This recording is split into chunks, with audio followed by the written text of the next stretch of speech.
Going to college? Paying for it can be as stressful and challenging as your classes. Coming up, it's all about the money.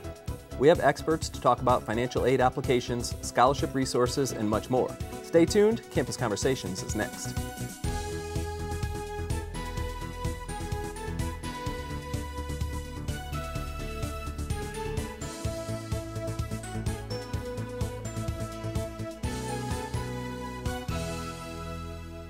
Hi, I'm Sophia Reeves. And I'm Marcus Rosano. And this is Campus Conversations, the show that brings you in touch with your community and your community's college, Montgomery College. Today we're talking about paying for college. With us today is Melissa Gregory, Director of Financial Aid at Montgomery College, and Megan Harper, who works in the Financial Aid Office. I want to thank you both for being here. Thank you. I guess you. let's start off, Melissa, and go with the first question.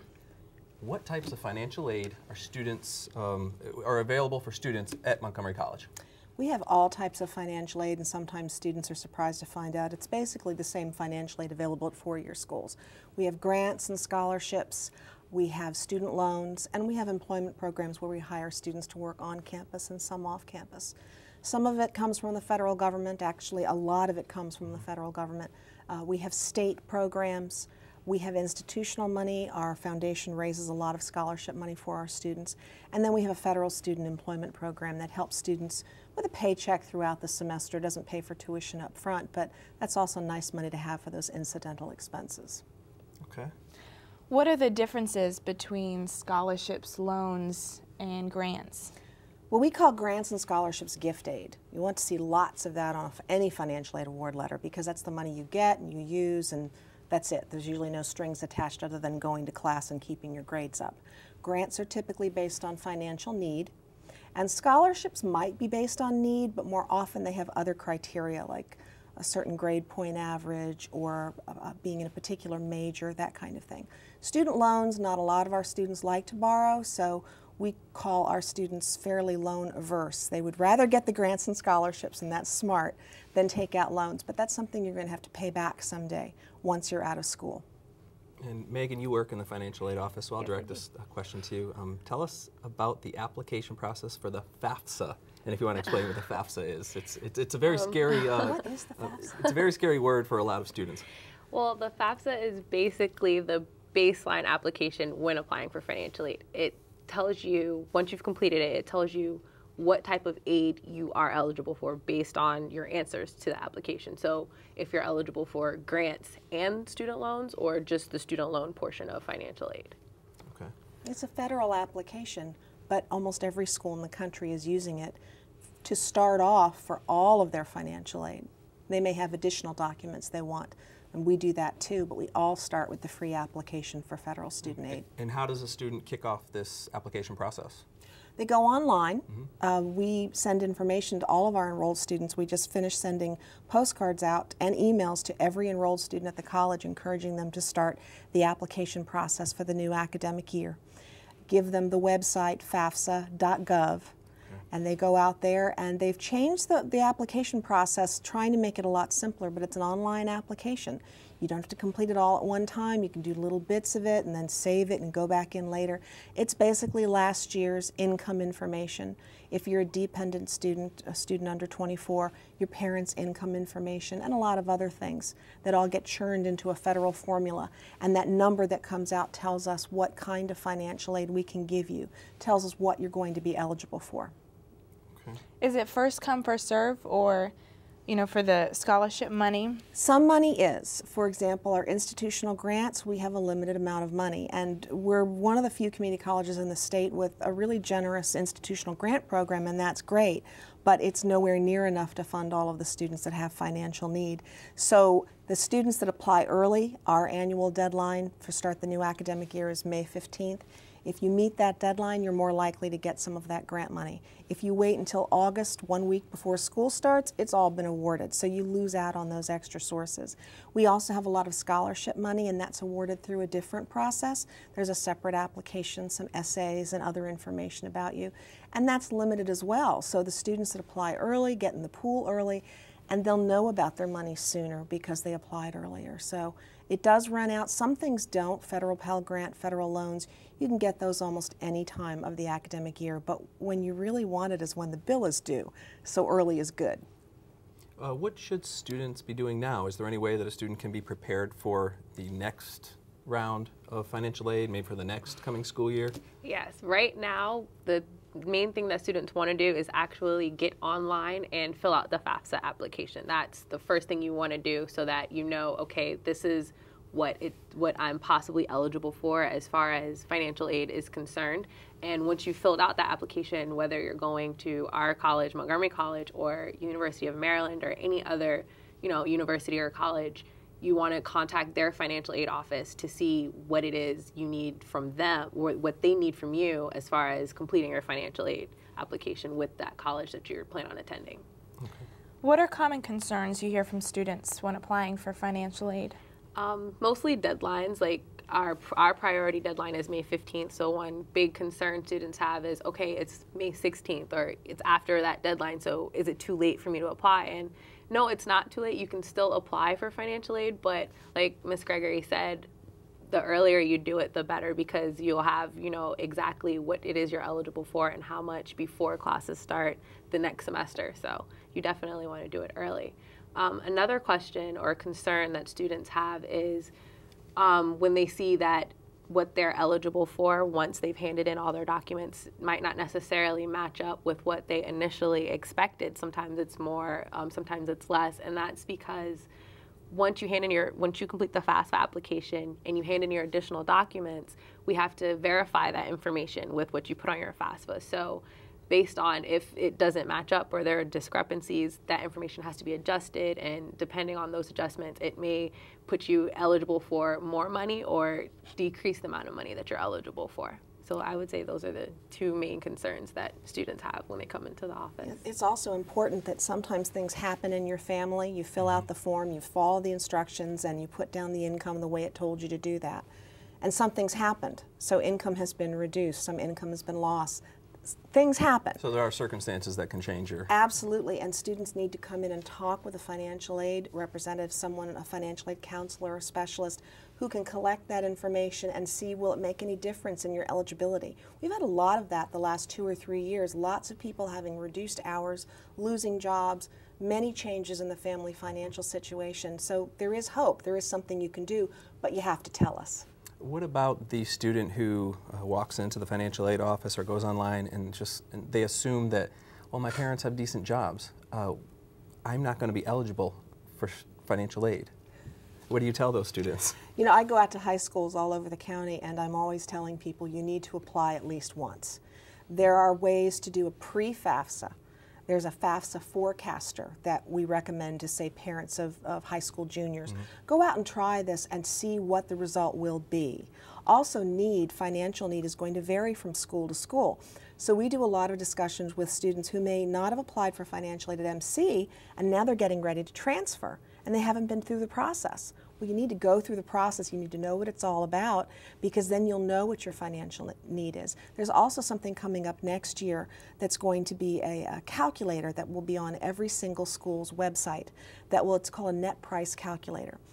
You'll have it for Montgomery College, but you'll have it for University of Maryland, your private schools, and it helps students determine, based on this information I'm putting in, what kind of financial aid might I expect from this school. And that's going to be very helpful. That's going to be out sometime in late 2011.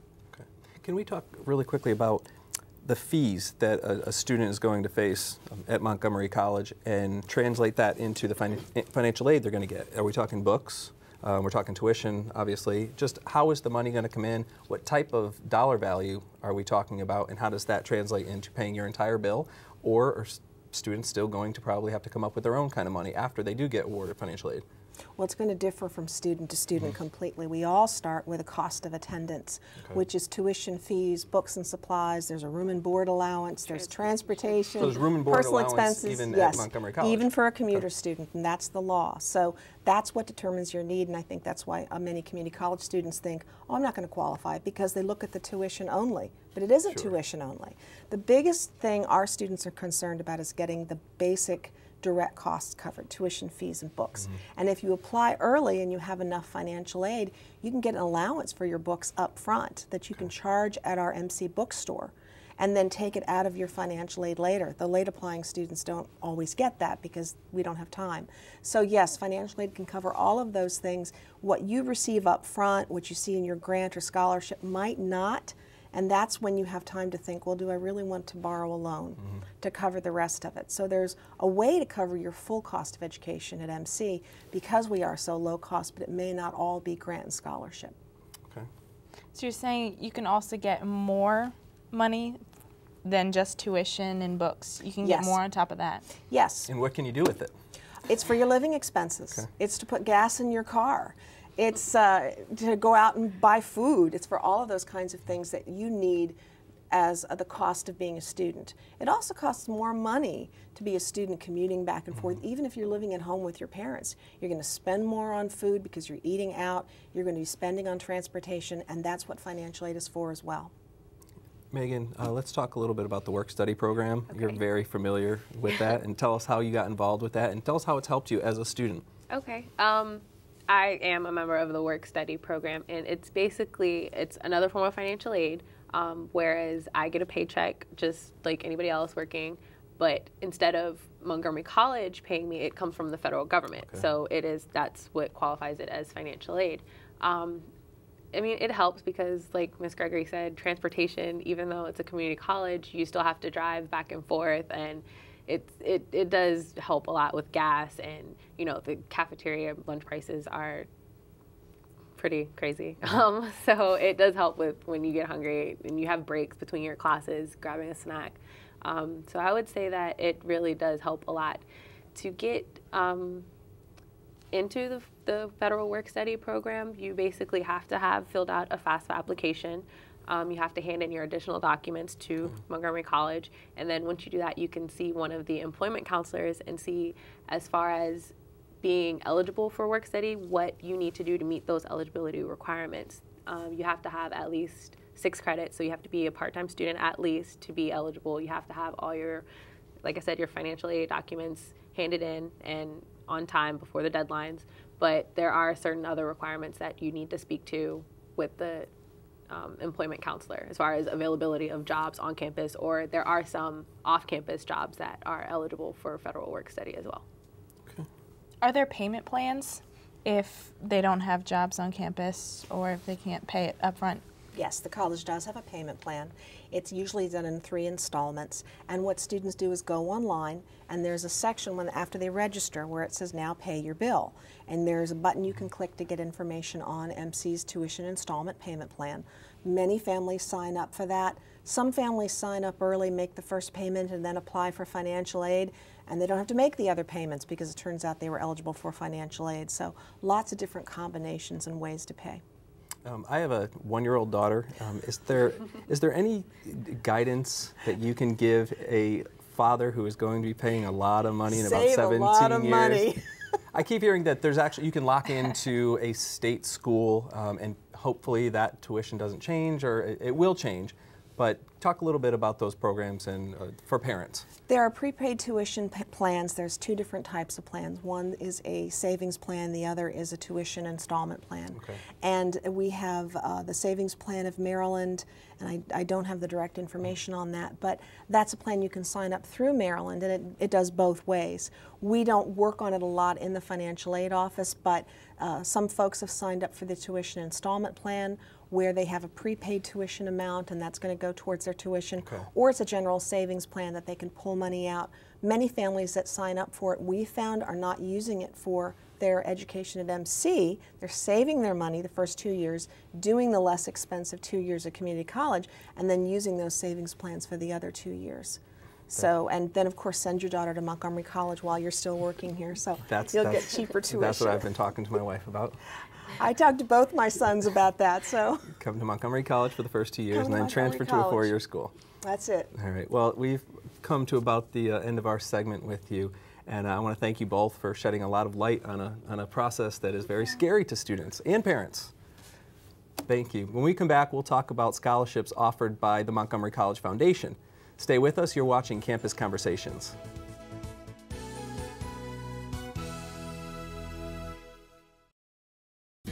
Whether you're a recent high school graduate, career-changing adult, or seeking professional or personal development, Montgomery College has what you're looking for.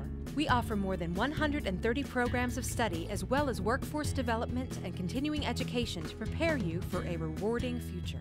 Take advantage of our small class sizes, award-winning faculty, and flexible scheduling. Evening, weekend, and online classes offered. Apply today. Montgomery College, endless possibilities. 240-567-5000. America's economic prosperity in the 21st century will depend on cybersecurity. With over 1.9 billion people online across the globe, cybersecurity jobs are in high demand to protect our public and national security. Master today's technology by enrolling in the Montgomery College Cybersecurity Program. We prepare entry-level computer technicians with expertise to enter the workforce or transfer credits for advanced degree opportunities. Apply today. Montgomery College, endless possibilities.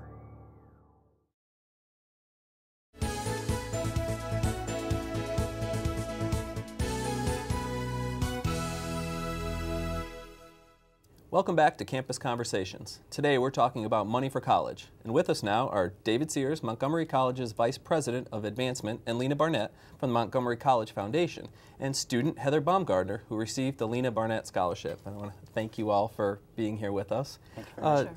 David Sears, tell us a little bit about the Montgomery College Foundation and what you do for our students. Sure. The Montgomery College Foundation is a separate nonprofit organization from the college. It was established in 1982 and raised about $12,000 its first year. To date now in 2011, we have over $31 million in net assets, and a lot of that is endowed and current use scholarship funds to support our students. We raise now about between $3 million and $4 million a year in cash and pledges.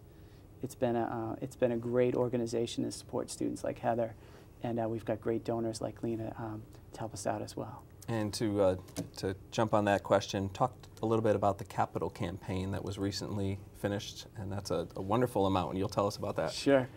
We had a great success with a four-year capital campaign. We raised over $25 million in cash and pledges, of which $16 million was for scholarships, about another $7 million or so for programs, and another $2 to $3 million for facility renovations.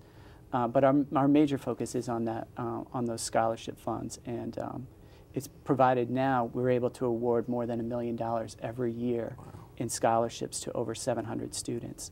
And those scholarships can be anything from a tuition scholarship to transfer scholarships for students that want to go on from here to their baccalaureate degrees, their bachelor's degrees.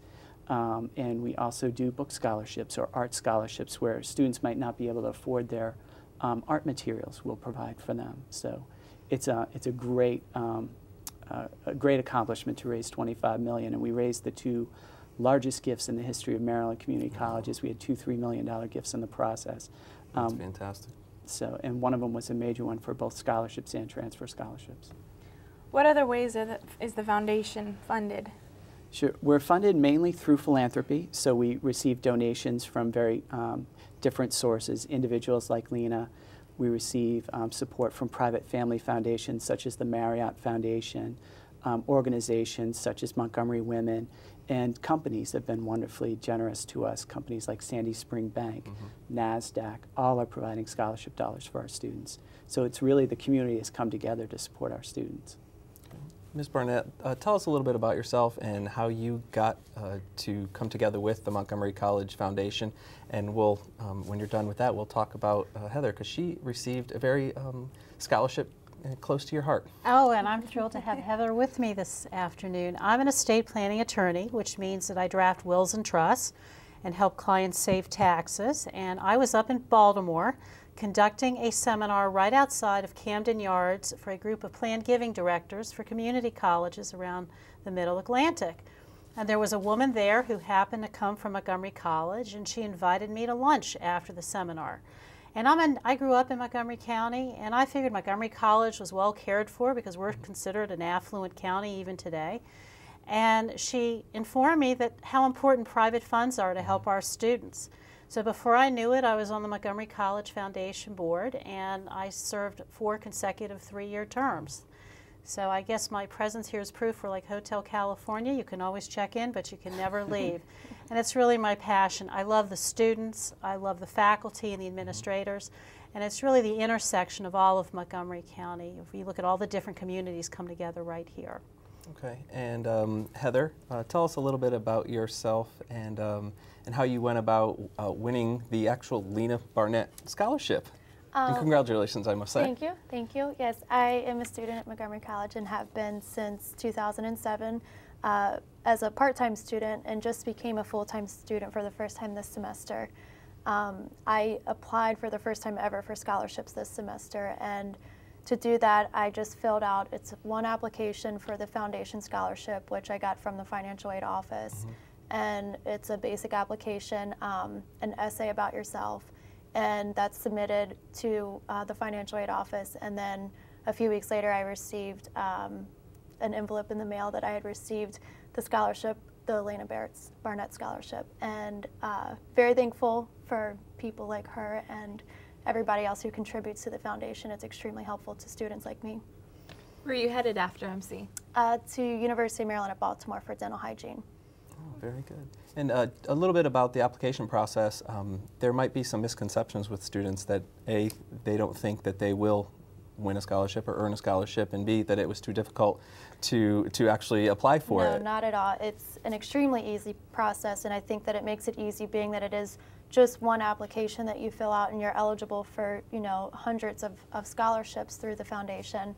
And it's an extremely easy process if you're just willing to take the time and sit down and do it. So it can be very rewarding. And that's not the only scholarship you won, so you won two I this received semester. 2 this semester, yes, which almost covered my tuition for the semester. Very good. Marcus, we should note too that we give out scholarships throughout the year. It's not just, we have a great collaboration with the financial aid office, and whenever we find a student in need, whether it's in September or November or January, we give out probably a scholarship per week. Wow. And so we come to the rescue in some cases for some students where they have financial aid need, or they lose a home, their family loses a home. We're there for them. And we have over 13 different student assistance funds in addition to scholarship aid. Marcus, may I share a story with you? We have these scholarship luncheons periodically, and about 10 years before the luncheon, one of our foundation board members anonymously made a $500 grant to a student. The student came up to speak before the foundation. They had never met before, and he was carrying a copy of the check in his breast pocket that said, "Never, ever, ever quit." And the entire luncheon just broke out into tears. I mean, this is really the place of endless possibilities, because that student remembered that grant all those years later.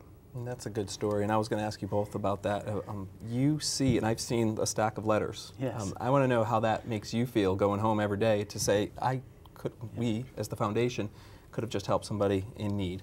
Yeah, it's amazing that I find, having worked at 3 different institutions and colleges, it's most rewarding working here at Montgomery College because the students are very grateful for the scholarships they receive. And I receive probably 2 to 3 letters per week from students that are heartfelt stories of them having difficulties at home, some cases where the students may have just not clicked with education in high school, and then they come to our Gateway program and they get a scholarship from us.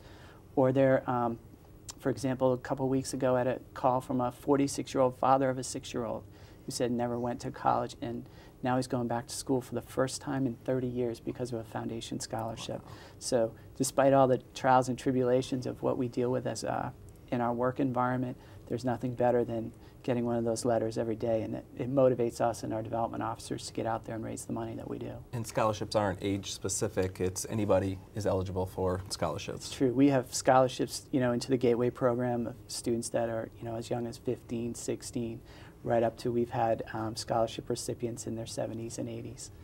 How can people apply for this scholarship? People can apply in 2 different ways, and the way that Heather described is the most traditional, which is go to the financial aid office, pick up a copy of our application.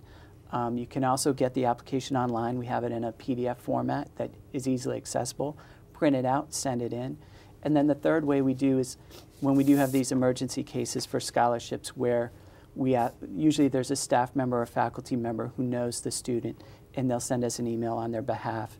We'll have the student fill out the application, and then we'll be able to we can make a scholarship decision probably within 24 to 48 hours of receiving it in the foundation outside of the normal process. Okay, and how can the Montgomery College community, whether it be staff or faculty or the Montgomery County public, make gifts to the Montgomery College Foundation? Sure, we have 3 or 4 easy ways of how to do that. Probably the easiest way for people is to support us through an online gift. We have a montgomerycollege.edu/giving or montgomerycollege.edu/foundation, and you can support us that way. You can send us a check to our Montgomery College Foundation here at our Rockville office, and you can meet with one of our development officers in person to talk about what your passions are and where you would like a scholarship gift or any type of gift to be designated. We take gifts of stock, gifts of securities, gifts of cars, gifts in kind, and one of our most important things that especially people like Lena have helped us with is planned gifts, which are gifts through bequest or gift annuities and much more complicated gift vehicles. So we can basically take any kind of gift. Okay. You've had a chance to thank Lena for her generosity. What would you say to other donors who were considering? Contribute. Yeah, it is really, it can make a huge difference in a matter of if you can go to school full-time or if you're going to be able to afford it. It kind of lifts that financial burden off of the student, and then we can really focus on our education, and it really has made a huge difference in my life, as sure many other students. So contribute. Mr. Sears, we have about a minute left. Any final thoughts and any tips that you can give students watching this or parents watching this? Sure. I'd say apply for foundation scholarships. You never know. We have so many different ways for people to give, and participate. Either a gift of $5, $50, $100, $5,000. It doesn't really matter how much you give. It's that you do give and give to the things that you're passionate about. For example, we're partnering with Montgomery Alliance to support scholarship aid for our student veterans because the federal government doesn't support them in non-credit courses or they need books.